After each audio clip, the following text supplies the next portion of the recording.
जय हिंद साथियों। स्वागत है आप सभी का हमारे YouTube चैनल ज्ञान आरबीएल में। साथियों को पता है जो भी आपके एग्ज़ाम लगे हुए हैं, चाहे देखिए एग्ज़ाम कोई सा भी हो, सबके लिए मोस्ट इम्पॉर्टेंट क्लास है। और आज आपको पता है कि हम इसके पहले संसद समाप्त कर चुके थे, मगर साथियों संसद की कुछ कार्यवाहियां होती, संसद कैसे चलता है, ठीक है, उन सब के बारे में बात करेंगे। कितने बजे संसद का सत्र चलता है दोस्तों, कोई सत्र अगर चलता है तो, है ना। या फिर साथियों इसकी कुछ दोस्तों समितियां थी, कमेटी थी, जो कि आपकी परीक्षा में हमेशा पूछी जाती थी, तो उसके बारे में भी हम इसमें बात कर लेंगे। ठीक है, तो इसमें संसद की कार्यवाही देखेंगे और दो तीन समितियां हैं जो प्रमुख, उनको भी हम इसी में देख लेंगे। तो चलिए साथियों शुरू करते हैं। उसके पहले बता दूं कि बहुत कुछ हमने पढ़ा दिया है, ठीक है, पहुंच चुके हैं संसद के अंतिम क्षण तक। तो आपको बता दें इसके पहले कि आप जाइए हमारे प्ले लिस्ट पर, और जैसे ही भाई आप जाते हैं प्ले लिस्ट पे ना, आपको ये दिखेगा संपूर्ण भारतीय संविधान यानी इंडियन पॉलिटी एंड कॉन्स्टिट्यूशन के नाम से। यहाँ पे आपको एक क्रम में लगी हुई सारी वीडियो मिल जाएंगी। जैसा कि हमने आपसे कहा था कि संपूर्ण आपको संविधान हम पढ़ाएंगे फ्री ऑफ कॉस्ट में, तो उसी की तरीके हम बढ़ रहे हैं साथियों। तो जा करके एक बार इस वीडियो को, इस प्लेलिस्ट को जरूर देखिए। इसके अलावा साथियों हमने बता दें आपको कि हमने संपूर्ण हिंदी भी पढ़ा दी है। ठीक है, आपके यूपी ट्रिपल एस किसी भी एग्जाम्स के लिए, चाहे वो जूनियर असिस्टेंट हो या फिर वीडियो हो, एग्जाम हो दोस्तों, उसके लिए आप ये पढ़ सकते हैं, क्योंकि हमारा भी इसी में सिलेक्शन हुआ है जूनियर असिस्टेंट में। तो आप बेहतरीन ढंग से दोस्तों आपको हमने ये दिया है। ठीक है, उसके अलावा यूपी पुलिस तैयारी कर रहे हैं दोस्तों, इस वाले प्लेलिस्ट को पढ़िएगा हिंदी के लिए, एक बार अच्छे से पढ़ लीजिएगा। ठीक है, और उत्तर प्रदेश स्पेशल दोस्तों, यूपी स्पेशल के लिए ये वाली प्लेलिस्ट आप एक बार देख लीजिएगा। तो चलिए दोस्तों शुरू करते हैं वीडियो को। तो साथियों को बता दें कि इसमें हम देखेंगे संसद की कार्यवाही के बारे में, कि संसद की कार्यवाही कितने समय से कितने समय तक चलती है, संसद में काम कैसे चलता है। ठीक है, तो जैसे आपने कभी क्वेश्चन सुना होगा कि भैया प्रश्नकाल क्या होता है, शून्यकाल क्या होता है, तो उन सभी चीज़ों के बारे में हम बात करेंगे कि जो सांसद होते हैं दोस्तों, वो संसद में कितने समय जाते हैं, यानी लोकसभा में कितने समय जाते हैं, आते कितने समय, छुट्टी कितने समय होती है उनकी, उन सभी चीज़ों पर बात करेंगे। तो देखिए जो भी व्यक्ति संसद जाता है दोस्तों, आपको बता दें वो इसको चार भागों में बांट के पढ़ सकते हैं। देखिए कैसे, पहला दोस्तों जो काल होता है, देखिए 11 बजे से कितने समय तक चलता है, इसमें 6 बजे तक काम चलता है। ठीक, 11 बजे से 6 बजे तक दोस्तों जो बहस होती है, प्रश्न पूछे जाते हैं, उनके उत्तर जाते हैं, इसी में दोस्तों वो लंच भी करते हैं घंटे। तो उन सभी चीज़ों के बारे में बात करेंगे। सुबह 11 से शाम 6 बजे तक दोस्तों, ये देखिए शाम 6 बजे तक दोस्तों लोकसभा में 6 बजे तक, और राज्यसभा में 1 घंटा पहले यानी 5 बजे तक काम चलता है। ठीक है, तो दोस्तों पहला जो सबसे पहले क्या होता है दोस्तों, एक प्रश्नकाल होता है जो कि 11 बजे से 12 बजे तक होता है। उसके बाद दोस्तों शून्यकाल होता है, 12 बजे से 1 बजे तक होता है। उसके बाद दोस्तों भोजन अवकाश दोस्तों, 1 बजे से इनका 2 बजे तक लंच चलता है, पूरा 1 घंटे आराम से दोस्तों, बहुत ही सस्ता लंच करते हैं। ठीक, आपको पता है संसद में कैंटीन दोस्तों बहुत ज्यादा सस्ती चीजें होती हैं। ठीक है, उसके बाद दोस्तों 4 से, देखिए फिर दोस्तों चौथा क्या होगा, विधायी कार्य दोस्तों 2 से 6 बजे तक, यानी विधायी संबंधी कार्य जो भी होते हैं वो 2 से 6 बजे तक होते हैं। तो समझ गए होंगे। ठीक है, तो चलिए पहला क्या है दोस्तों, प्रश्नकाल।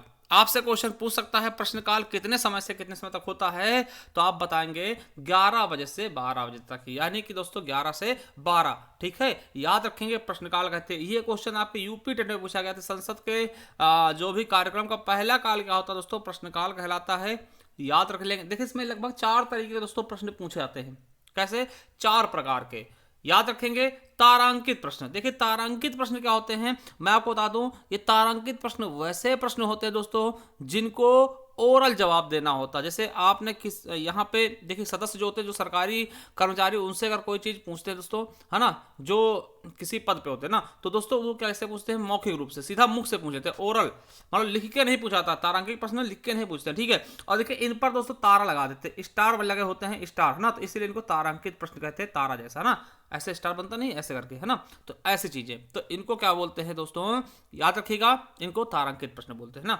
समझिए किस तरह से आपसे पूछेगा तारांकित प्रश्न कैसे पूछा जाता है दोस्तों, आपको बता देना है कि मौखिक रूप से तारांकित प्रश्न पूछे जाते हैं। कैसे, मौखिक रूप से, यानी ओरल पूछ ले जाते हैं भैया, ऐसे मुंह से खड़े हुए पूछ लिया। ठीक है, अब देखिए जो तारांकित प्रश्न होते हैं कि उत्तर मिलने के बाद इसमें पूरक प्रश्न भी पूछ सकते हैं। पूरक प्रश्न क्या होता है दोस्तों, प्रश्न के बदले, जैसे मान लिया हमने आपसे पूछा आप कहाँ गए थे, है ना, तो समझाने की कोशिश कर रहा हूं आपको। जैसे मान लिया दोस्तों तारांकित प्रश्न में मौखिक हम खड़े हो गए और पूछा हाँ, कोई भी दोस्तों मंत्रालय का अधिकारी है, उससे हमने बोला कल आप कहाँ गए थे, उसने बोला भैया हम कल लखनऊ गए थे। तो यहाँ तक देखिए अभी तो उत्तर मिल गया मुझे, मगर दोस्तों फिर से हम उससे एक पूछ सकते हैं कि लखनऊ क्या करने गए थे। वो होता सो पूरक प्रश्न, यानी कि उत्तर मिलने के बाद भी अगर आप संतुष्ट नहीं होते प्रश्न पूछ सकते, उसको हम पूरक प्रश्न कहते हैं। तो ये भी पूछ सकते हैं, यानी कि तारांकित प्रश्न से संबंधित क्या है कि मौखिक रूप से पूछे जाएंगे और उत्तर मिलने के बाद भी हम उनसे पूरक क्वेश्चन कर सकते हैं। अब देखिए यहां पे आपको बता दें कि भैया समझिए, एक दिन में समझिएगा, एक दिन में कुल कितने प्रश्न पूछा सकते हैं दोस्तों। लोकसभा में कुल 20 प्रश्न पूछाते एक दिन में, ठीक है। यानी कि जो 11 से 12 बजे का बीच होता दोस्तों, उसमें एक दिन में लोकसभा में टोटल 20 प्रश्न पूछे जाएंगे और एक व्यक्ति केवल और केवल एक ही प्रश्न पूछ सकता है, समझिएगा। जैसे मान लिया, यानी कि टोटल 20 सदस्य, ठीक है, कोई भी 20 सदस्य दोस्तों केवल और केवल टोटल 20 क्वेश्चन पूछ सकते हैं, इससे ज्यादा नहीं, ठीक है। यानी एक दिन में केवल 20 क्वेश्चन की सुनवाई होगी और एक व्यक्ति के पास केवल एक ही क्वेश्चन पूछने का अधिकार होगा लोकसभा में। वही दोस्तों राज्यसभा की जब बात मैं कर लूं, तो राज्यसभा में एक दिन में दोस्तों कुल 15 प्रश्न पूछे जाते हैं, ठीक है, कुल 15 प्रश्न पूछ सकते हैं। और दोस्तों यहां पर एक व्यक्ति 3 प्रश्न पूछ सकता है। कितने? 3 प्रश्न। अब देखिए एक चीज मैं आपको बता दूं, जैसे ये पूछने वाले प्रश्न है ना, तो आपके दिमाग में आएगा क्या दोस्तों, तुरंत खड़े हो तुरंत पूछ, नहीं भैया, ठीक है। याद रखेंगे कि सदन में कोई भी प्रश्न पूछने के लिए कम से कम दोस्तों 10 दिन पहले और अधिकतम 21 दिन पहले सूचना, आपको लिखित सूचना देनी पड़ेगी। यानी जो आप यहां पे प्रश्न करेंगे ना, इसके लिए दोस्तों आपको कम से कम 10 दिन पहले, कम से कम दोस्तों 10 दिन पहले और ज्यादा से ज्यादा दोस्तों 21 दिन पहले, यानी 10 से 21 दिन के बीच में आपको पहले से सूचना देनी पड़ेगी लिखित रूप से कि हाँ भैया हम मौखिक प्रश्न आपसे पूछेंगे। बात समझे?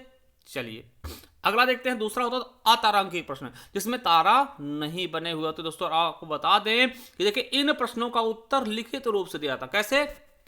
लिख के आपने उनको प्रश्न पकड़ा दिया और लिख के दोस्तों इसका उत्तर मिल जाएगा आपको, समझिएगा। देखिए इनका उत्तर क्या होता, तुरंत नहीं, इनको लिखित रूप से दिया जाता है दोस्तों, याद रखेंगे। इनको अतारांकित कहते हैं दोस्तों। इनका उत्तर कैसे है? रिटन रूप से। देखिए तारांकित का ओरल यानी मुख से बता के दे देते थे, मुख से बोल के मिल जाता था उत्तर, और उत्तर सही न मिलने पर दोस्तों दोबारा से क्वेश्चन कर लेते थे। मगर साथियों आपको बता दें अतारांकित प्रश्न क्या होते हैं, इन प्रश्नों का उत्तर लिखित रूप से दिया जाता है और उत्तर के बाद आप कोई पूरक प्रश्न नहीं पूछ सकते। भैया मान लिया उन्होंने लिख के दे दिया, आपको जवाब मिला या फिर संतुष्ट हुआ, अधूरे रहे दोस्तों, दोबारा आप उनसे क्वेश्चन नहीं कर सकते, यानी कि पूरक क्वेश्चन नहीं कर सकते। और आपको बता दें कि एक दिन में 230 प्रश्न स्वीकार किए जाएंगे दोस्तों। एक दिन में 230 प्रश्न ही अतारांकिक वाले स्वीकार किए जाएंगे। देखिए जो आपके तारांकिक थे वो दोस्तों आपको पता है कि एक दिन में कितने क्वेश्चन, 20 क्वेश्चन दोस्तों एक दिन में लोकसभा में और 15 राज्यसभा में पूछा सकते थे। मगर दोस्तों जो अतारांकिक होते देखिए ये आप लिख के पूछेंगे, ठीक, वो लेके जाएगा, उसका जवाब दे देगा कुछ दिन में, ठीक है। तो 230 प्रश्न ही स्वीकार किए जाएंगे। मगर दोस्तों कभी राष्ट्र शासन लगता है ना, जिन राज्यों में राष्ट्र शासन लगा होगा उनके दोस्तों 25 प्रश्न एक्स्ट्रा ले सकते हैं, ठीक है। तो ये चीज भी आपको याद रख लेना। तो यानी कि 230 प्रश्न स्वीकार किए जाएंगे, कितने? अतारांकिक वाले, ठीक है, याद रखेंगे। और इनके लिए पूरक प्रश्न आप नहीं पूछ सकते और अतारांकिक प्रश्न का जवाब लिखित में देना होता है। चलिए आगे देखते हैं। अब है दोस्तों अल्प सूचना प्रश्न। अल्प सूचना प्रश्न दोस्तों ये याद रखेंगे, अल्प सूचना जैसे आपको पता है, इससे समझ में आ रहा होगा, अल्प मतलब होता है कम समय के लिए, है ना। अल्प मतलब बहुत ही कम सूचना में ना, यानी इन प्रश्नों का संबंध लोक महत्व की किसी तात्कालिक विषय पे होता दोस्तों। अब देखिए इस प्रश्न का मौखिक उत्तर प्राप्त करने के लिए देखिए ये भी मौखिक होता है ना, ओरल कह सकते हैं, ओरल, ठीक है। मौखिक रूप से उत्तर प्राप्त करने के लिए 10 सूचना जो होती है 10 दिन से कम में भी हो सकती है दोस्तों। जैसे समझिएगा हमने क्या बोला कि जैसे दोस्तों आपके दो ऊपर होते तारांकित और अतारांकित, उनके लिए कम से कम दोस्तों 10 दिन पहले से आपको सूचना देनी होती थी कि भैया हम आपसे 10 दिन पहले से सूचना देनी होती है, भैया आपसे हम क्वेश्चन पूछेंगे। मगर दोस्तों जो अल्प सूचना होता है ना, इसका हम 10 दिन से कम समय पहले भी सूचना देकर के ये क्वेश्चन कर सकते हैं। बात समझे? इनको हम अल्प सूचना प्रश्न कहते हैं। यानी इनके लिए दोस्तों आप 10 दिन से कम सूचना के भी दोस्तों 10 दिन के पूर्व कम सूचना से भी दोस्तों, है ना, 10 दिन पहले से कम बताए, मतलब 10 दिन पहले ना बताए ना, उससे कम दिन बताए पहले से भी आप इनकी सूचना ले सकते हैं ना। यानी कि प्रश्न का मौखिक उत्तर प्राप्त करने के लिए पूर्व सूचना 10 दिन से कम समय की भी हो सकती है, उसको हम अल्प सूचना प्रश्न कहते हैं। मगर दोस्तों ये कोई तत्कालिक विषय पे होता है, ठीक है। चलिए चौथा पूरक। अब पूरा दोस्तों को पता है कि प्रश्न के बदले प्रश्न करना ना, वो हम बता चुके हैं। यहां पे देखिए ये चीज आपको नोट में बता दूं कि सदन के सदस्य कोई भी प्रश्न पूछने के लिए न्यूनतम दोस्तों कितने 10 दिन या फिर अधिकतम 21 दिन पहले दोस्तों लिखित सूचना देते हैं। ठीक है, जो ऊपर हमने 2 बताए हैं उसके लिए दोस्तों कम से कम तारांकित अतारांकित वाले कम से कम दोस्तों 10 दिन पहले और ज्यादातर दोस्तों 21 दिन पहले सूचना देनी पड़ती है। परंतु दोस्तों लिखित सूचनाओं भी है ना, परंतु अल्प सूचना प्रश्नों के संबंध में केवल और केवल 10 दिन, केवल और केवल 10 दिन, है ना। ये किसके माध्यम है दोस्तों, ये किसके पार्ट थे अभी तक जो हमने देखे हैं, ये आपके प्रश्नकाल के थे, है ना। क्या थे, प्रश्नकाल के थे। ठीक है, यानी कि 10 दिन पहले सूचना देनी पड़ेगी दोस्तों, कम से कम 10 दिन पहले सूचना देनी पड़ती थी। ठीक है, ये हम देख चुके प्रश्नकाल के। अब देखिए दूसरा जो घंटा शुरू होता है शून्यकाल। शून्यकाल क्या होता है दोस्तों, प्रश्नकाल के तुरंत बाद, यानी देखिए 11 से 12 प्रश्नकाल, फिर 12 से 1 बजे तक दोस्तों शून्यकाल होगा। अब देखिए शून्यकाल में क्या होता है, याद रखेंगे बिना पूर्व सूचना दिए दोस्तों, समझिए बिना पूर्व सूचना दिए प्रश्न पूरे दोस्तों। तो इसमें लड़ाई भिड़ाई होते हैं, देखते हैं आप संसद में क्या होता है, बहस हो जाती है कि ये है ना, कोई भी कुछ भी बोल देता है ना, तो वो दोस्तों किसमें होता है, शून्यकाल में। समझिए इसमें क्या होता है, बिना पूर्व सूचना दिए आप डायरेक्ट खड़े हो जाइए, डायरेक्ट पूछ लीजिए। ठीक है, और शून्यकाल में क्या होता है, सभी सदस्यों को बोलने का समान अवसर प्रदान किया जाता है, यानी कि सभी सदस्यों को बोलने का समान अवसर प्रदान किया जाता है। इसमें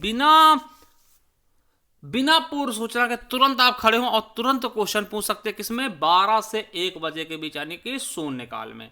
देखिए समझ में आ रहा होगा। अब दोस्तों तीसरा होता है लंच काल, जो कि हमने बता दिया था कि दोस्तों 1 बजे से लेकर के 2 बजे तक ये लोग खाना खाते हैं ठूस ठूस के दोस्तों, एकदम सस्ता वाला। ठीक है, बहुत सस्ता मिलता है। ठीक है, लंच करते हैं और फिर 2 बजे से फिर शुरू होता है इनका कार्यक्रम, 2 बजे से 6 बजे तक। इसको बोलते हैं विधायी कार्य। दोस्तों 2 बजे से 6 बजे तक ये विधायी कार्य चलते हैं, यानी कि इसमें दोस्तों चर्चा होती है, कोई प्रस्ताव हो गया, है ना, जैसे कोई काम करना है दोस्तों तो वो चर्चा या प्रस्ताव होता है। और आपको बता दें कि जो विधायी कार्य है ना, ये लोकसभा में 6 बजे तक और राज्यसभा में 5 बजे तक चलता है, यानी कि 11 से 6 लोकसभा और 11 से 5 राज्यसभा चलता है दोस्तों। ठीक है, देखिए इसी में किस किस पे चर्चा होती है, जो विधायी कार्य है, जैसे दोस्तों आपको पता है कि कोई विशेषाधिकार लाना है, स्थगन प्रस्ताव लाना है, धन्यवाद देना है, निंदा प्रस्ताव लाना, अविश्वास प्रस्ताव लाना है, विश्वास प्रस्ताव लाना है, कटौती प्रस्ताव लाना है, तो उन सब पे चर्चा दोस्तों किस पे होती है, ये विधायी कार्य से संबंधित इस पे दोस्तों। ठीक है, यानी 2 से 6 बजे के बीच। तो आई होप दोस्तों ये आप संसद की कार्यवाही समझ गए होंगे। यहां से दोस्तों क्वेश्चन पूछ लेते हैं कि संसद कार्यवाही के प्रथम घंटे क्या बोलते दोस्तों, तो आपको पता होगा पहले क्या होता है, प्रश्नकाल होता है, जिसमें हम प्रश्न पूछते हैं, है ना, तारांकित अतारांकित ये मेन है, याद रखेंगे, है ना, समझ गए होंगे। चलिए अब देखिए संसद की प्रमुख समितियां हैं तो बहुत सारी, मगर दोस्तों हमें 2 ऐसी मिली हैं जो कि हमेशा पूछी जाती है, क्वेश्चन यहां से आपसे पूछ ही ले जाते हैं, तो इनके बारे में हम थोड़ा सा आपसे बात कर लें। तो चलिए दोस्तों देखते हैं संसद की प्रमुख समितियां। पहला है लोक लेखा समिति, बहुत इंपॉर्टेंट साथियों, बहुत ज्यादा इंपॉर्टेंट है लोक लेखा समिति। क्या है तो साथियों, ये सबसे पुरानी वित्तीय समिति है ना। कब दोस्तों इसकी स्थापना हुई थी, 1921 में। ये सबसे पुरानी वित्तीय समिति दोस्तों, ये क्वेश्चन आपसे पूछी जा सकती है।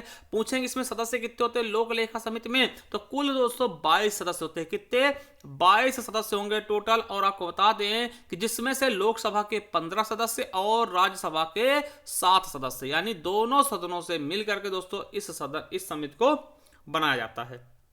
ठीक है, और इसमें अध्यक्ष क्या होगा दोस्तों, विपक्षी दल का कोई भी अध्यक्ष बन सकता है दोस्तों, विपक्षी पार्टी का, जिसका दोस्तों सरकार होगी उसका नहीं, उसके विपरीत दल वाला विपक्षी दल का कोई भी सदस्य दोस्तों इसका अध्यक्ष बन सकता। और इसका कार्यकाल साथियों 1 साल का होता है। कितने साल का, इसका कार्यकाल साथियों कितने साल का, महज 1 साल का होता है। याद रखेंगे लोक लेखा समिति सबसे पुरानी वित्तीय समिति है। कितने सदस्य, 22 सदस्य, 15 + 7, 15 लोकसभा के और 7 राज्यसभा के, है ना, इतना याद रखें। अब देखिए इसका काम क्या होता है, तो याद रखेंगे यह समिति जो कैग होता है ना, CAG, है ना, नियंत्रक एवं महालेखा परीक्षक, आपको पता होगा आर्टिकल 148। ठीक है, आर्टिकल 148 नियंत्रक एवं महालेखा परीक्षक, समझिएगा। यह समिति कैग द्वारा प्रस्तुत रिपोर्ट का परीक्षण करती है तथा अंतिम रिपोर्ट तैयार कर संसद पटल के समक्ष रखती है दोस्तों।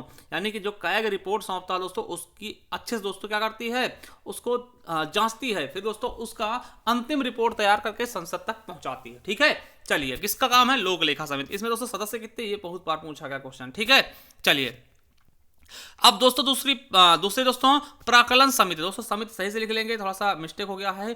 प्राक्कलन समिति देखिए यह संसद की स्थायी समितियों की सबसे बड़ी समिति है, ठीक है, और इसमें टोटल 30 सदस्य होते हैं। इसमें दोस्तों केवल और केवल लोकसभा से होंगे, ठीक है, केवल और केवल लोकसभा के 30 सदस्य होते हैं। जैसे उसमें दोस्तों 15 लोकसभा के 7 राज्यसभा से ना, मगर दोस्तों इसमें केवल और केवल लोकसभा से होंगे। और सर्वप्रथम समिति गठन दोस्तों 1950 में किया गया था।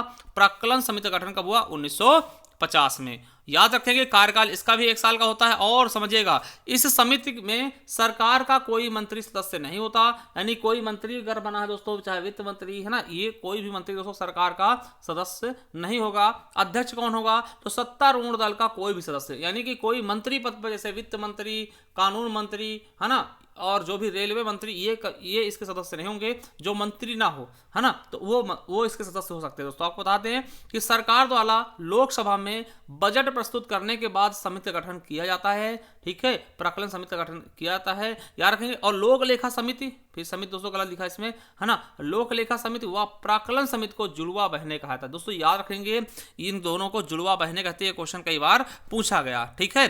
किसको?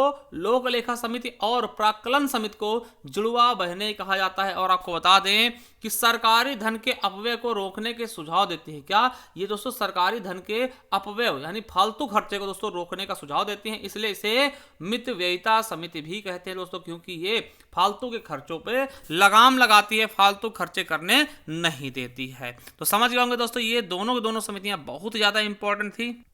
चलिए साथियों, जाइए एक बार आप हमारे प्लेलिस्ट पर, यहाँ आपको मिलेगा संपूर्ण भारतीय संविधान, इंडियन पॉलिटी एंड कॉन्स्टिट्यूशन। दोस्तों इस पे जाइए, संपूर्ण तरीके से आपको बेहतरीन से दोस्तों इसे आपको क्लासें मिल जाएंगी, देख लीजिएगा।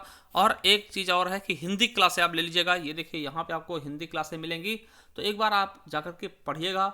यूपी स्पेशल भी हमने पढ़ाया, तो एक बार जाकर देखिएगा, बहुत ही बेहतरीन से हमने कराने की कोशिश की है आप सभी के उज्जवल भविष्य के लिए। तो चलिए दोस्तों, थैंक यू, धन्यवाद, मिलते हैं किसी नेक्स्ट वीडियो में, तब तक के लिए जय हिंद, जय भारत।